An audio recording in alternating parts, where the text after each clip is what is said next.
જય શ્રી કૃષ્ણ. સાંજ પડેની ભૂખ લાગે તે એ ઓછી ભૂખ માટે હું આજે તમારી સાથે લઈને આવી રહી છું ટાઈમ પાસ વાનગીની રેસીપી. ટાઈમ પાસ જે સુરતની ફેમસ સ્ટ્રીટ ફૂડ છે તેનું નામ ટાઈમ પાસ તે માટે પડ્યું કે જે ઓછા જ ટાઈમમાં બનતી વાનગી છે. તો એ જ ટાઈમ પાસની રેસીપી હું આજે તમારી સાથે લઈને આવી રહી છું. તો આજે આપણે જોઈશું. ચાલો, ટાઈમ પાસ બનાવવા માટેની સામગ્રી આપણે જોઈ લઈશું.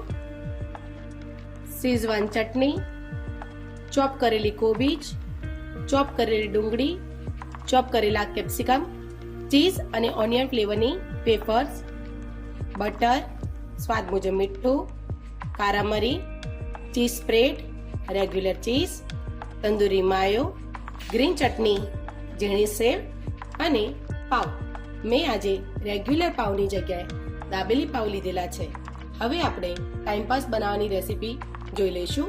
ચાલો, સૌ પ્રથમ આપણે એક બાઉલની અંદર ડુંગળી કાઢી દઈશું.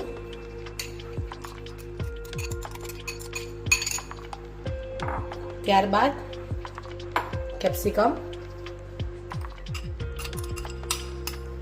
કોબીજ, બધા શાકભાજી એક બાઉલમાં લઈ લઈશું.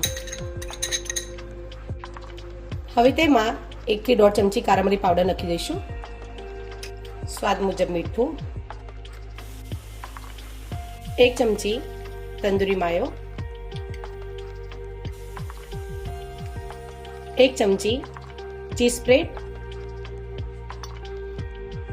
1 ચમચી ગ્રીન ચટણી. હવે તેની અંદર 4 ચમચી શેઝવાન ચટણી એડ કરીશું.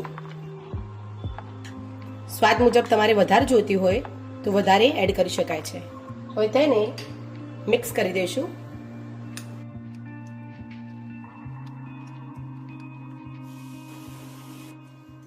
મિક્સ કરેલું આપણું મિશ્રણ તૈયાર છે.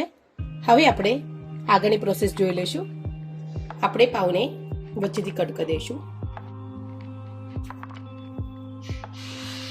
હવે તેના પર બટર લગાવીશું, સાથે ગ્રીન ચટણી પણ લગાવી દઈશું. જો તમને ભાવતું હોય તો થોડો તંદૂરી માયો પણ એડ કરી શકાય. હવે તેમાં આપણે આપણું મિશ્રણ એડ કરીશું.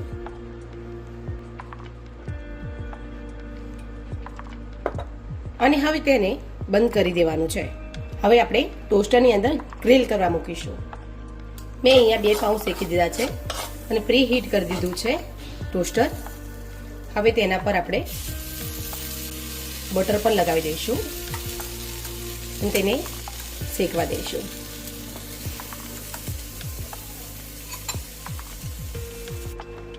આપણે હવે ચેક કરી લઈશું કે આપણા પાઉં શેકાઈ ગયા છે કે નહીં. તમે જોઈ શકો છો, સરસ શેકાઈ ગયા છે. હવે તેને આપણે એક ટ્રેમાં લઈ લઈશું.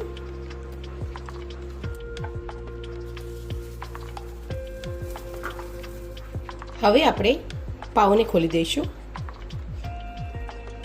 તેની અંદર વેફર એડ કરી દઈશું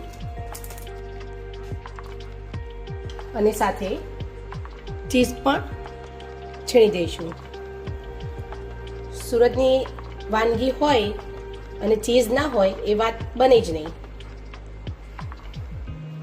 હવે તેને આપણે સર્વ કરી દઈશું. તેને આપણે સર્વ કરી દઈશું. ગ્રીન ચટણી અને સાથે કેચઅપ.